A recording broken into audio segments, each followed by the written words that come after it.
Hello नमस्कार दोस्तों, Shri Ram nursing academy के यूट्यूब चैनल में आपका स्वागत है। तो आज अपन बात करते हैं ब्लड ट्रांसफ्यूज़न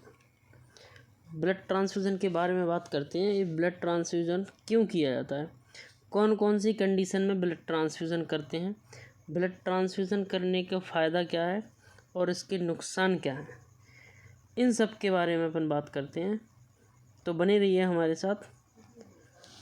तो चलिए, जो नए जुड़े हैं चैनल से वो चैनल को सब्सक्राइब कर लें और बेल आइकन ज़रूर दबाएं, जिससे कि आने वाली क्लास का नोटिफिकेशन आपको मिल सके। ये हर एग्ज़ाम के लिए, चाहे वो एम्स का हो, चाहे एसजी पीजीआई का हो, KGMU, RRB, CHO, staff nurse, group 5, सभी के लिए ये क्लास बहुत इम्पोर्टेंट है। जो भी प्राइवेट में जॉब कर रहे हैं हॉस्पिटल में या गवर्नमेंट हॉस्पिटल में जॉब कर रहे हैं, उन सभी के लिए ये क्लास बहुत वेरी इम्पोर्टेंट 5 स्टार क्लास है ये वाली। क्योंकि ब्लड ट्रांसफ्यूज़न से हर एग्ज़ाम में क्वेश्चन, एक दो क्वेश्चन ज़रूर आते हैं और सभी को नॉलेज होने चाहिए ब्लड ट्रांसफ्यूज़न के बारे में। चलिए अपन बात करते हैं, चलते हैं अपने टॉपिक पर, ब्लड ट्रांसफ्यूज़न। तो ब्लड ट्रांसफ्यूज़न डेफिनेशन क्या है? तो blood transfusion is the process. Blood transfusion क्या है? एक प्रोसेस है of transferring blood and blood component. Blood transfusion एक प्रोसेस है किसकी? ट्रांसफ़र करते हैं अपन ब्लड एंड ब्लड के जो कंपोनेंट होते हैं उनको ट्रांसफ़र करते हैं फ्रॉम ए डोनर। डोनर मतलब जो देने वाला है, जो डोनर है वो देने वाला है, डोनर से अपन लेते हैं। और रेसिपिएंट इंट्रावेनसली, जो रेसिपिएंट है ना, जो रिसीव कर रहा है ब्लड को, डोनर है जो दे रहा है, और जो रिसीव कर रहा है वो है रेसिपिएंट। ठीक है। हाँ, अब किस किस कंडीशन में, किस किस कंडीशन में ये दे सकते हैं? तो ये टू रिस्टोर ब्लड वॉल्यूम, अगर किसी का ब्लड वॉल्यूम कम हो गया है तो उसकी पूर्ति के लिए अपन ब्लड ट्रांसफ्यूज़न करते हैं। दूसरा है to improve oxygen carrying capacity. अगर किसी मरीज़ का एचबी हीमोग्लोबिन कम है तो ब्लड में जो ऑक्सीजन कैरिंग कैपेसिटी है वो कम हो जाती है, तो उसी को इम्प्रूव करने के लिए अपन ब्लड ट्रांसफ्यूज़न करते हैं। ठीक है। अगला, to replace specific blood component. जो ब्लड में जो कंपोनेंट रहते हैं स्पेसिफिक, उनको अपन रिप्लेस करते हैं। अगला क्या है, किस वजह से करते हैं? To correct coagulopathies and improve plasma protein. मतलब जो कोगुलोपैथीज हो जाती हैं ब्लड में, उसको सही करने के लिए, इम्प्रूव प्लाज्मा प्रोटीन को सही करने के लिए अपन ब्लड ट्रांसफ्यूज़न करते हैं। तो ब्लड ट्रांसफ्यूज़न के जो कंपोनेंट है वो क्या क्या होते हैं? तो ब्लड ट्रांसफ्यूज़न के अंदर जो कंपोनेंट होते हैं उसमें क्या क्या आता है? एक तो PRBC आएगा। PRBC packed red blood cell, एक तो ये वाला बैग आता है PRBC। एक आता है प्लेटलेट, जो हेल्प इन क्लॉटिंग में यूज़ होता है। प्लेटलेट का बैग अलग से आता है, निकलता है इसी ब्लड से है, ब्लड से ही छन के प्लेटलेट बनेंगे, ब्लड से ही frozen plasma and cryoprecipitate blood से ही बनता है, होल ब्लड भी होता है। PRBC एक ब्लड है जिसमें जो पैक्ड रेड ब्लड सेल्स ज़्यादा होती हैं। प्लेटलेट एक अलग से बैग आता है। फ्रेश फ्रोजन प्लाज्मा, FFP भी बोलते हैं उसको, वो अलग से आता है। इसमें क्या, FFP में क्या, क्लॉटिंग फैक्टर रहते हैं। Cryoprecipitate rich in clotting factor, exam fibrinogens में क्रायो प्रेसिपिटेट में ज़्यादा होता है। तो ये 4 टाइप के कंपोनेंट आते हैं। अब डॉक्टर कौन सा एडवाइस करते हैं कंडीशन के हिसाब से, वो अपन मरीज़ को देते हैं। चलिए अपन बात कर लेते हैं इंडिकेशन, मतलब किस किस कंडीशन में अपन ब्लड ट्रांसफ्यूज़न करना चाहिए। ठीक है। तो हेमरेज है किसी मरीज़ को, हेमरेज मतलब ब्लीडिंग हो रही है उसको, एक्यूट भी हो सकती है, क्रॉनिक भी हो सकती है। ठीक है, उस वाले मरीज़ को अपन ब्लड ट्रांसफ्यूज़न कर सकते हैं। सीवियर एनीमिया है, किसी मरीज़ को बहुत ज़्यादा ब्लड कम है, 3 या 4 HB है, तो उसको भी अपन ब्लड ट्रांसफ्यूज़न कर सकते हैं। 7 से कम है, उसको अपन को ब्लड ट्रांसफ्यूज़न करना ही है, ठीक है। सर्जिकल कोई प्रोसीजर हो, उसमें भी ब्लड ट्रांसफ्यूज़न करेंगे। हीमोलाइटिक एनीमिया हो, उसमें भी अपन ब्लड ट्रांसफ्यूज़न करेंगे। ब्लीडिंग कोई डिसऑर्डर हो, उसमें भी अपन ट्रांसफ्यूज़न करते हैं। थ्रोम्बोसाइटोपिनिया, प्लेटलेट कम हो तो अपन उसमें भी प्लेटलेट ट्रांसफ्यूज़ करेंगे। प्लाज्मा प्रोटीन डेफिशिएंसी है, किसी मरीज़ में प्लाज्मा प्रोटीन की डेफिशिएंसी है तो अपन उसको प्लाज्मा प्रोटीन ट्रांसफ्यूज़ करेंगे। अब इसमें एक बात और है कि मतलब जो ब्लड ग्रुप है वो कौन सा ब्लड ग्रुप किसको दे सकता है और किससे ले सकता है, इसके बारे में अपन बात कर लेते हैं, ठीक है। जैसे कैन रिसीव फ्रॉम, अब बात कर लेते हैं कि जो ब्लड ग्रुप है वो किस किस को दे सकते हैं, किससे ले सकते हैं। तो जो ब्लड ग्रुप है ओ वाला वो रिसीव कर सकता है ओ वाले से, जो ओ ब्लड ग्रुप है वो ओ ब्लड ग्रुप वाले मरीज़ से ही ले सकता है, अन्य किसी भी मरीज़ का ब्लड ग्रुप ओ वाला नहीं लेगा। जिसका भी ब्लड ग्रुप ओ है वो ओ वाले ही ब्लड ग्रुप से ले सकता है, ठीक है। ये दे किसको सकता है, तो ये ओ को दे सकता है, ए को दे सकता है, बी को दे सकता है और ए बी ब्लड ग्रुप वाले मरीजन को दे सकता है। ले किससे सकता है, ओनली फॉर ओ से ले सकता है। और दे किसको सकता है, सभी को देगा, ओ ए बी और ए बी ब्लड ग्रुप वाले मरीज को ए ओ वाला दे सकता है, ले सिर्फ ओ से सकता है, ठीक है, समझ गए। अगला ब्लड ग्रुप ए वाला किससे रिसीव कर सकता है, तो ए वाला ए से कर लेगा और ओ से कर लेगा। जो ए वाला ब्लड ग्रुप है इसको ये ए और ओ दोनों दे सकते हैं, ठीक है, इस वाले को। लेकिन ये किस को डोनेट कर सकता है, किसको दे सकता है ए वाला, तो ये ए को दे सकता है और ए बी को दे सकता है। ओ वाले से तो ये रिसीव करेगा पर ये दे किसको सकता है, ए को और ए बी को। ब्लड ग्रुप ए और ब्लड ग्रुप ए बी को जो ब्लड ग्रुप ए वाला है वो दे सकता है, ठीक है। ऐसे बी वाले का है, बी वाला किससे रिसीव कर सकता है, मतलब किससे ले सकता है, ये बी से ले सकता है और ओ से ले सकता है। लेकिन दे किसको सकता है, बी ब्लड ग्रुप बी को और ब्लड ग्रुप ए बी को दे सकता है, ठीक है। अब अगला है A B, blood group A B वाला ए से ले सकता है, बी से और ए बी और ओ से, चारों से ले सकता है। लेकिन ये दे किसको सकता है, ओनली फॉर ए बी को दे सकता है। इसमें दो हैं, ओ वाला सभी को दे सकता है, देने वाला कौन है, ओ, पर जो लेने वाला कौन है, गरीब कौन है, गरीब है ए बी, जो सबसे लेता है लेकिन किसी को दे नहीं सकता है, ओनली ए बी को देगा। और भला आदमी कौन है, भला आदमी है ओ, जो सबको दे सकता है, सभी को देगा पर ले किससे सकता है, ओ से ही लेगा। तो भला आदमी कौन है, ओ, गरीब आदमी कौन है, ए बी, गरीब आदमी लेता है, भला आदमी देता है, ठीक है, ऐसे याद रखो। चलिए और अपन आगे चलते हैं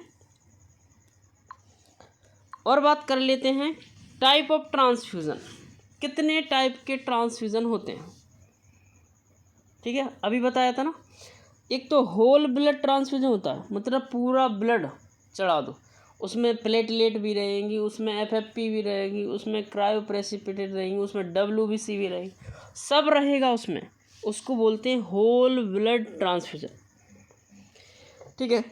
पीआरवीसी, packed red blood cells transfusion, उसमें सिर्फ आरबीसी होगा, इसलिए उसको पीआरवीसी बोलते हैं, पैक्ड रेड ब्लड सेल, ये भी ट्रांसफ्यूज़ करते हैं अपन। प्लेटलेट ट्रांसफ्यूज़न, जिसको प्लेटलेट की कमी रहती है उसको प्लेटलेट ट्रांसफ्यूज़न करते हैं। फ्रेश फ्रोजन प्लाज्मा, जिसको फ्रेश फ्रोजन प्लाज्मा, जिसको क्लॉटिंग फैक्टर की कमी होती है उसको क्लॉटिंग फैक्टर देते हैं। क्रायोप्रेसिपिटेट, जिसको क्रायोप्रेसिपिटेट की ज़रूरत है तो उसको क्रायोप्रेसिपिटेट ट्रांसफ्यूज़ करते हैं। इतने टाइप के होते हैं, ठीक है। अब जो स्टेप होते हैं ब्लड ट्रांसफ्यूज़न करने के दौरान अपन को क्या क्या जिम्मेदारी रखने पड़ती हैं, अपन को क्या क्या करना चाहिए ब्लड ट्रांसफ्यूज़न करने से पहले, ठीक है। आप ब्लड लाए, ठीक है, फिजिशियन का एक तो ऑर्डर चाहिए आपको। बिना फिजिशियन, बिना डॉक्टर के ऑर्डर के आप ब्लड ट्रांसफ्यूज़न नहीं कर सकते हो, ठीक है। पहली बात, डॉक्टर का ऑर्डर होना चाहिए कि हाँ ब्लड ट्रांसफ्यूज़न करना है। दूसरी बात है इन्फॉर्म कंसेंट, आपको मरीज़ के अटेंडर का और मरीज़ का कंसेंट लेना है ब्लड ट्रांसफ्यूज़न करने से पहले। बिना कंसेंट के आप ब्लड ट्रांसफ्यूज़न नहीं कर सकते, ठीक है। तीसरा कह रहा चेक द पेशेंट आइडेंटिटी, आपको ब्लड ट्रांसफ्यूज़न करने से पहले, लगाने से पहले आपको चेक करना है कि पेशेंट का नाम, उसके पिताजी का नाम, उसकी उम्र, वो कहाँ से, मतलब सब चेक करना है आपको। उसकी आइडेंटिटी जितनी है पूरे चेक करना है जब आप उसको ब्लड ट्रांसफ्यूज़न करोगे, ठीक है। चेक ब्लड ग्रुप एवं कंपेटेबिलिटी, आप उसका ब्लड ग्रुप चेक करोगे और जो क्रॉस मैच है वो भी आप चेक करवाओगे, तभी आप ब्लड ट्रांसफ्यूज़न कर सकते हो, ठीक है। अगला चेक द यूनिट, आपको यूनिट चेक करना है जो आया ब्लड बैंक से आया, पेशेंट का नेम, ठीक है, ब्लड ग्रुप कौन सा है, कंपोनेंट कौन सा है, पीआरबीसी है, होल ब्लड है, प्लेटलेट क्या है, वो चेक करना। एक्सपायरी डेट वो भी आपको चेक करनी है। जैसे ब्लड बैंक आया, अपन ने अटेंडर को फॉर्म भर के दिया और वो ब्लड बैंक से ब्लड ले आया, तो अपन को चेक करना है कि वो यूनिट कौन सी है, कौन सी यूनिट का है, ठीक है। पेशेंट का नाम क्या है, ब्लड ग्रुप कौन सा है और कंपोनेंट कौन सा है, एक्सपायरी डेट कितनी है, ये चेक करना है, ठीक है। जब ही उसके बाद अपन उसको ब्लड ट्रांसफ्यूज कर सकते हैं। अगला है बेसलाइन वाइटल, अपन ब्लड ट्रांसफ्यूजन करने से पहले मरीज़ का वाइटल लेना बहुत ज़रूरी है, ठीक है। अगला 7 स्टेप है start IV line with normal saline, अपन को जब कैनोला लगाते हैं उसको कैनोला लगाना है 18 नंबर, ठीक है, तभी उसको फिर एनएस से फ्लैश करना है, उसके बाद ही अपन ट्रांसफ्यूज़न स्टार्ट करेंगे, ठीक है। Start transfusion slowly first 15 minute, पहले के जो 15 मिनट हैं अपन ने ब्लड लगा दिया और पहले के जो 15 मिनट हैं उसमें अपन ब्लड ट्रांसफ्यूज़न स्लोली चढ़ाएंगे, ठीक है। और उसके वाइटल मॉनिटर करना है, monitor vital for any reaction, अगर कोई भी रिएक्शन हुई तो उसके वाइटल अपन को चेक करना है कि complete transfusion flush the line with NS, अगर अपना ब्लड ट्रांसफ्यूज़न चढ़ गया मरीज़ को तो उसको चढ़ने के बाद, पहले चढ़ने के पहले अपन उसका वाइटल लेंगे, फिर ड्यूरिंग ट्रांसफ्यूज़न वाइटल लेंगे और उसके बाद अपन ट्रांसफ्यूज़न के बाद वाइटल लेते हैं। और कंप्लीट हो गया ब्लड ट्रांसफ्यूज़न, फिर क्या करना आपको, flush the line with NS, NS से लाइन को फ्लश करना। फिर 11वां नंबर है डॉक्यूमेंट द प्रोसीजर, प्रोसीजर का जो आपने प्रोसीजर किया उसको डॉक्यूमेंट करो, रजिस्टर में एंट्री करो, ये पेशेंट को हमने ये ब्लड ग्रुप ये लगवाया है, इतनी डेट का है, ये एक्सपायर इतना था, ऐसे ऐसे सब आपको डॉक्यूमेंट करना है, बिना डॉक्यूमेंट के कुछ नहीं। फिर थोड़ा इंस्ट्रक्शन है, गाइडलाइन भी है। क्या गाइडलाइन है, यूज़ ओनली प्रिस्क्राइब ब्लड, जो ब्लड प्रिस्क्राइब किया है डॉक्टर ने वही ब्लड आप चढ़ाओगे।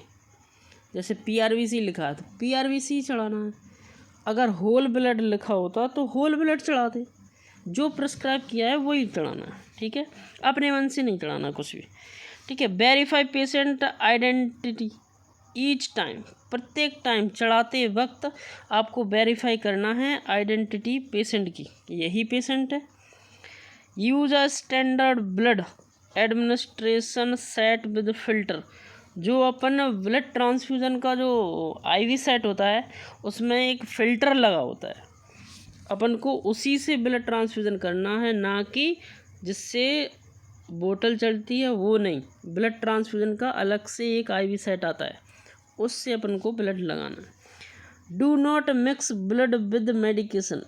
अपन ब्लड चढ़ रहा है उस टाइम पे कोई भी मेडिकेशन मिक्स नहीं करनी है उसमें, ना ही मेडिकेशन देना है, ठीक है। Never transfuse cold blood. अपन को ठंडा ब्लड भी नहीं चढ़ाना है, ठीक है।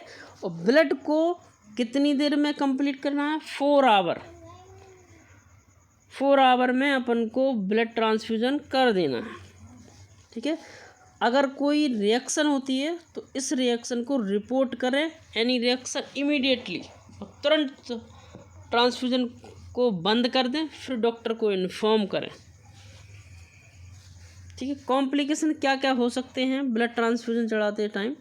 फेब्राइल नॉन हीमोलाइटिक रिएक्शन हो सकती है, एलर्जिक रिएक्शन हो सकती है, एनाफाइलेटिक रिएक्शन हो सकती है चढ़ाते टाइम, हीमोलाइटिक रिएक्शन हो सकती है, blood transfusion related acute lungs injury हो सकती है। कॉम्प्लिकेशन हो सकती है, होती नहीं, कभी कभी हो सकती है। ट्रांसफ्यूजन एसोसिएटेड सर्कुलेटरी ओवरलोड हो सकता है, मरीज को हाइपरबोलीमिया में जा सकता है मरीज, अपन ने फास्ट दे दिया तो। ट्रांसफ्यूजन ट्रांसमिशन ऑफ इन्फेक्शन का ट्रांसमिशन हो सकता है। अब बात कर लेते हैं नर्स की। नर्सिंग की रिस्पॉन्सिबिलिटी क्या है? सबसे मेन इम्पोर्टेंट काम यही है, नर्स की रिस्पॉन्सिबिलिटी क्या है? तो assess the patient before transfusion. Upon patient को ट्रांसफ्यूज़न करने से पहले नर्स को असेस करना है, ठीक है साहब। दूसरा क्या है? Ensure correct blood in component. उसको जो ब्लड आया है ब्लड बैंक से उसको इंश्योर करेक्ट करना है, चेक करना है। एक जो नर्स है वो चेक करेगा, फिर दूसरी नर्स को स्टाफ को चेक करवाना है, ठीक है। Correct blood and blood component है कि नहीं। Monitor vital sign before. आपको अभी बताया था मॉनिटर वाइटल साइन बिफोर, जब ब्लड ट्रांसफ्यूजन करेंगे उसके पहले, और जब चल रहा है उस टाइम भी, और आफ्टर ट्रांसफ्यूजन के बाद मरीज़ का बीपी, पल्स, SpO2 और टेम्परेचर देखना है, चेक करना है। Observe for any sign reaction. कोई भी रिएक्शन हुई उसको ऑब्जर्व करना है, नर्स को रिस्पॉन्सिबिलिटी है। Stop transfusion reaction occur and follow protocol. अगर कोई भी रिएक्शन हुई तो सबसे पहले ब्लड ट्रांसफ्यूजन को बंद करना है, ठीक है। अगला पॉइंट है provide comfort and reassurance. Provide मतलब पेशेंट को कंफर्ट फील हो, ऐसा उसको एनवायरनमेंट देना है, ठीक है। Maintain accurate documentation. आपको डॉक्यूमेंटेशन एक्यूरेट लिखना है, ठीक है, ये नहीं फर्जी, ठीक है, एक्यूरेट डॉक्यूमेंट करना। अब इसमें क्या है कि मतलब जो रिएक्शन होती है उसमें क्या क्या दिखेगा मरीज़ में। साइन ऑफ ट्रांसफ्यूजन रिएक्शन में क्या क्या दिखेगा? तो मरीज़ को फीवर होगा, चिल होगा और हेडेक होगा अगर रिएक्शन हुई तो। फ्लैशिंग होगी मरीज़ को, ईचिंग और रैशेस आ जाएंगे शरीर पे पूरे। बैक पेन होगा मरीज़ को अगर रिएक्शन हुई तो। शॉर्टनेस ऑफ ब्रीथ हो, सांस लेने में उसको परेशानी होगी। हाइपोटेंशन और टैकीकार्डिया होगा, मरीज़ का बीपी डाउन होगा और टैकीकार्डिया हार्ट रेट बढ़ेगी। Dark urine in severe haemolytic reaction हुई तो डार्क यूरिन आएगा।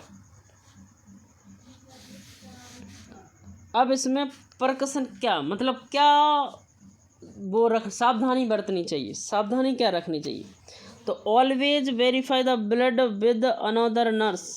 2 नर्स को ब्लड को चेक करना है, ये नहीं कि अकेले चेक कर लिए, नहीं, अपन ने चेक कर लिया, अपन से कोई गलती हो सकती, दूसरी नर्स को चेक करवाओ, तभी ब्लड ट्रांसफ्यूजन करना है। Do not leave the patient unattended. Patient को अकेला नहीं छोड़ना है जब ब्लड चढ़ रहा हो तो पेशेंट के साथ कोई ना कोई अटेंडर जरूर रहना चाहिए। Use only Sterlite pyrogen free equipment, मतलब जो स्टराइल इक्विपमेंट है वही यूज़ करना है आपको।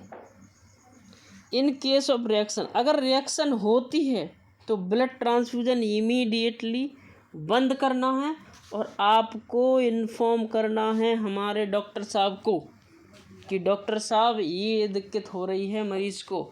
जब डॉक्टर साहब आएंगे, डॉक्टर साहब नोट डालेंगे, इंजेक्शन जो भी है एविल्डेक्सा वो नोट डालेंगे, फिर आप इंजेक्शन लगाओगे। ठीक है, आई होप कि आपको ये छोटी सी क्लास समझ में आई हो। अगर आपको समझ में आई है क्लास तो कमेंट करके ज़रूर बताएं, और जो भी इस चैनल से नए जुड़े हैं चैनल को लाइक शेयर सब्सक्राइब करें, बेल आइकन ज़रूर दबाएं, अपने दोस्तों के साथ शेयर करें। ये छोटी सी शॉर्ट नोट्स थे ब्लड ट्रांसफ्यूज़न के बारे में। अगली क्लास में शॉर्ट नोट्स लेके आएंगे कोई और टॉपिक का। जब तक के लिए जय हिंद जय भारत, और कमेंट ज़रूर करें आपको क्लास कैसी लगी।